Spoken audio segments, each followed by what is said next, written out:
So, before I go, any further with this video that I, you know, was going to, let me tell you what a wither storm is. First, let me tell you what a wither skeleton is. Now, a wither skeleton gives you this effect in Minecraft called withering. It's basically when all of your hearts turn black and you start to slowly lose health. About 3 hits without armor should kill you. About 4 to 5 hits with armor should kill you from iron down. Well, gold down. Now, a wither boss. This is a different thing. This shoots out explosions and can sometimes give you withering. It has a shield. It starts off with a shield as it starts gaining its health after being spawned. And then it blows up out of, I'm guessing, power or the shield deactivating. Now, after you deal an amount of damage to it, it then regains its shield and it gains durability, basically making the hits that you deal less and less, powerful. Now, a wither storm. Now, I don't know if this is canon or not, or if it's actually ever been in the game, except for like Minecraft story mode. A wither storm isn't exactly one thing or multiple things. It's basically a storm of withers that go around causing just mad havoc. As you can see from the bottom, it's basically explosions.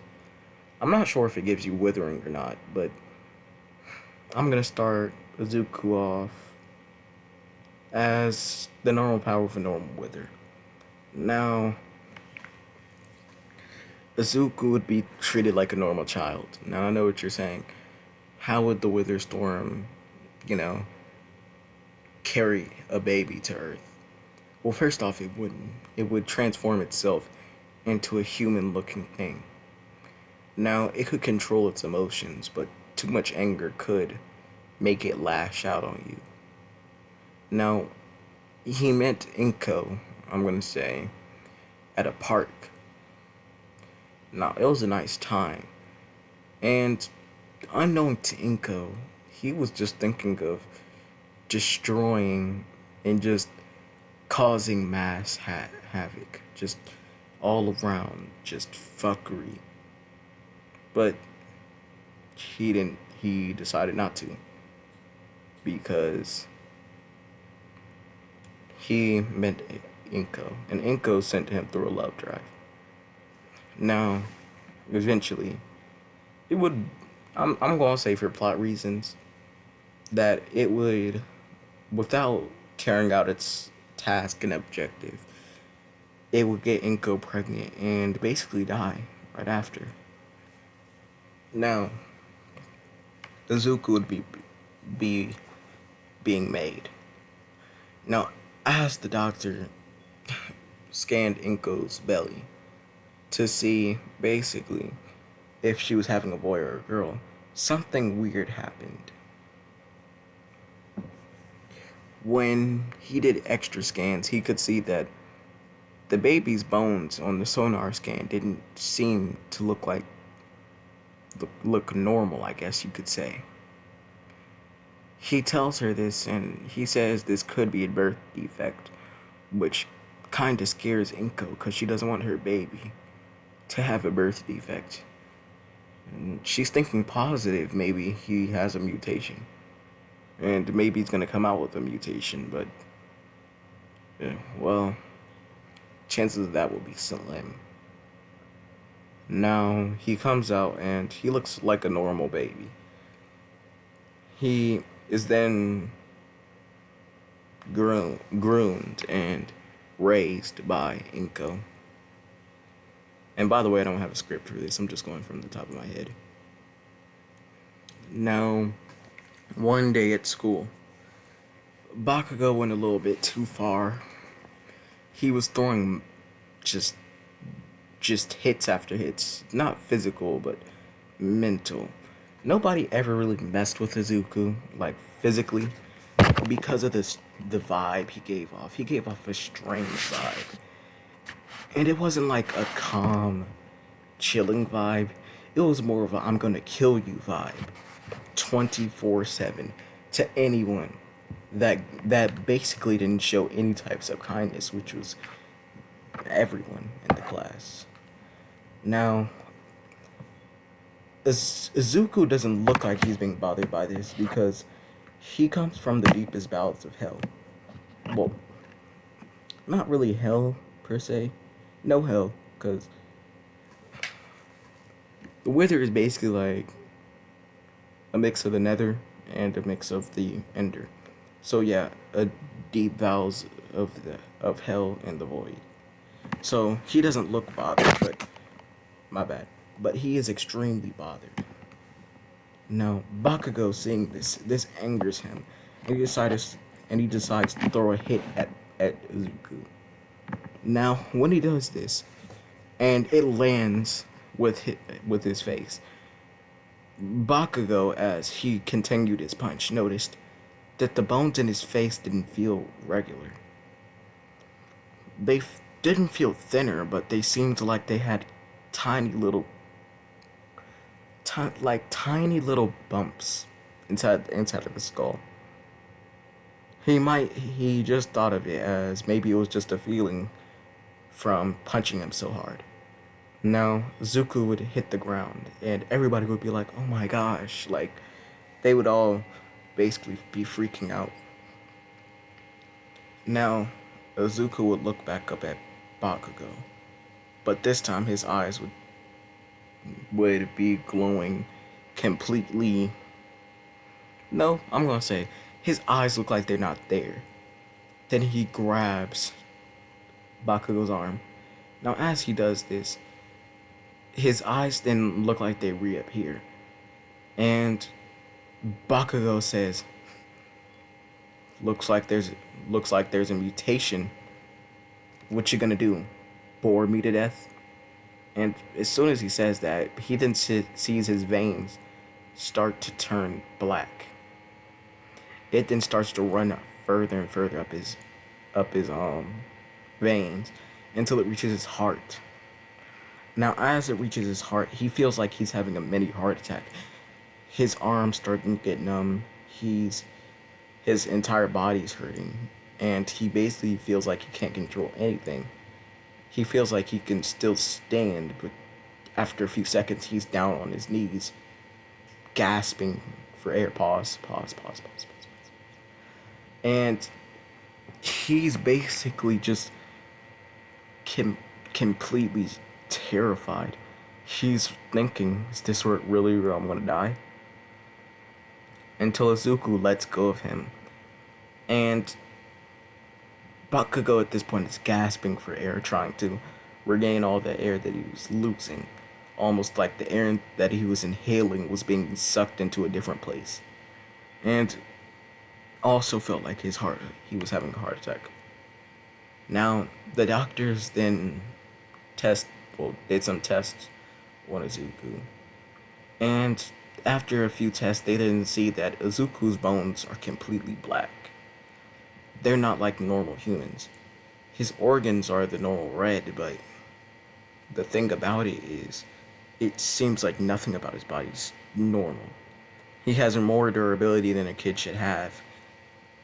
And if he was hit by a hammer, it wouldn't exactly do what it would do to a normal human. It wouldn't break the bone or slash his face as if it was like a knife. Basically ripping his face kind of open from the blunt force. It would just hurt like hell. Everything about him was weird, the doctor said. Now, they then tell him what his power is. Now, Izuku says, "Don't you mean quirk?" And they say, "No. It's a phenomena that we've never seen before. We've actually never even heard of a human exhibiting such, well, powers." We've never seen anything like this except for maybe in a mutation. And your durability doesn't explain anything else about your body, so we can't tell what's really wrong with you. They then give Inko a card and says, okay, look, if he has any further problems or anything like that, basically, he says, call me and we'll even give you a $1 million prize for giving us something of like something this new and well, this deadly. She then says, what do you mean by deadly?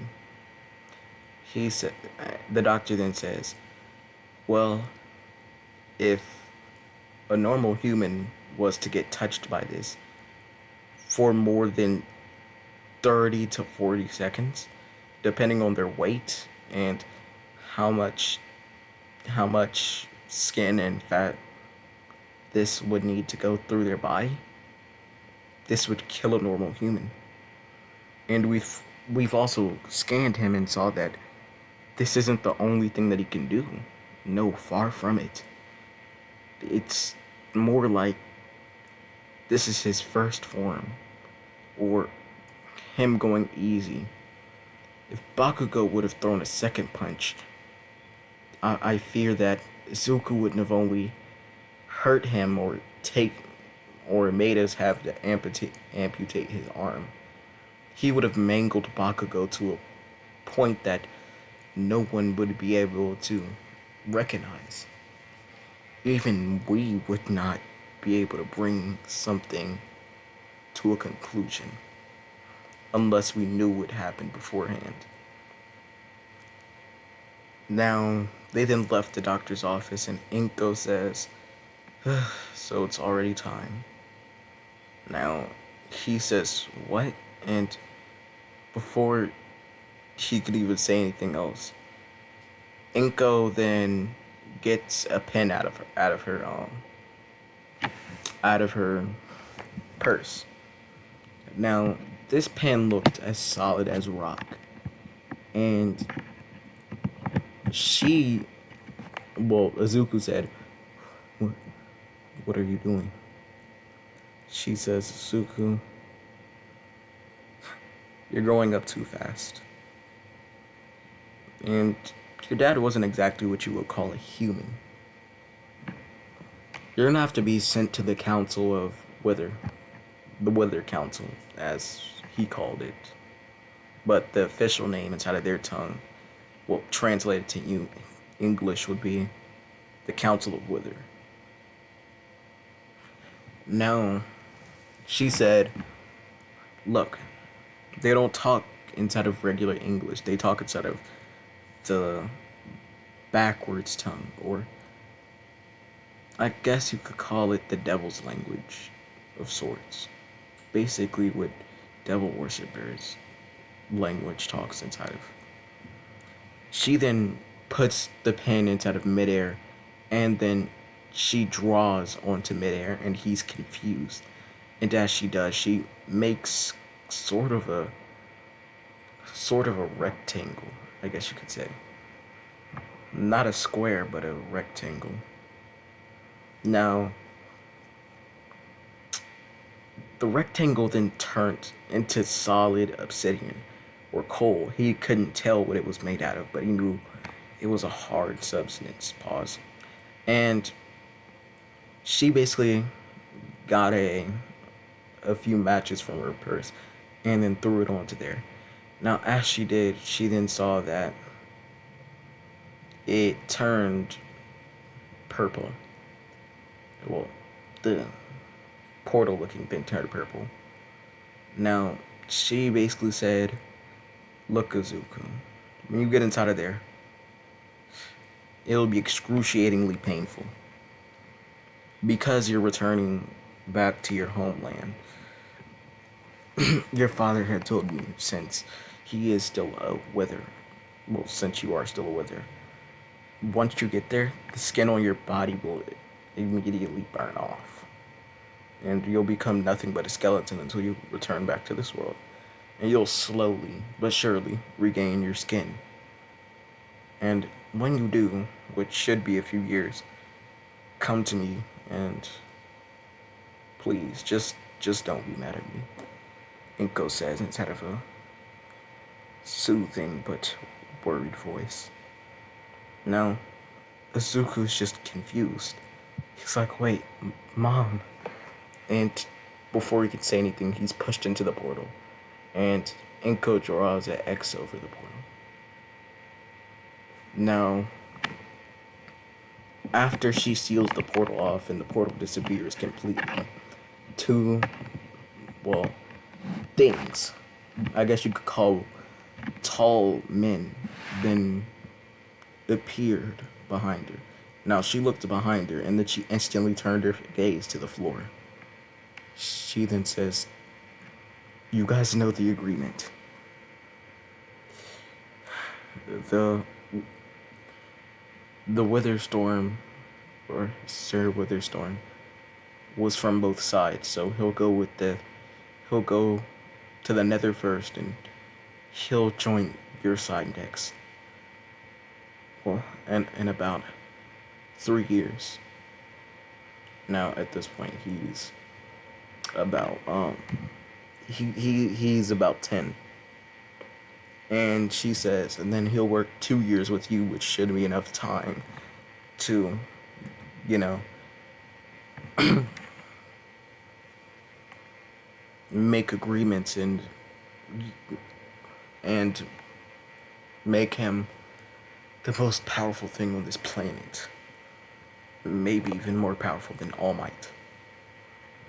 Now, the men said, "Okay, look here, Inko Midoriya. I knew if he ever found out if we killed you, then he'll, let's just say, torture us in a way that would not be pleasing. Probably inside of water, since they teach how to get rid of spawns from different dimensions. Basically every dimension in this world. Every single one of them. Unless it's the human dimension, can be killed by water." Now, the men then said, "But look here, if you were to ever look at us in the eyes, or stare at us, you know it's a tradition to kill whoever stares at us, so try not to be stupid." And as soon as she says that, she then hears a phew type noise, and all she can see is purple particles behind. Okay, I hope you enjoyed this. If you did, then go ahead and hit the subscribe button. Go ahead and join my Twitch. This will be the last time that I'm putting my Twitch inside of here, and then I'll make a video. Maybe tomorrow, maybe never, maybe whenever I want to, you know. Yeah, that's basically all I had to say. And have a good day. I'll see you guys next time.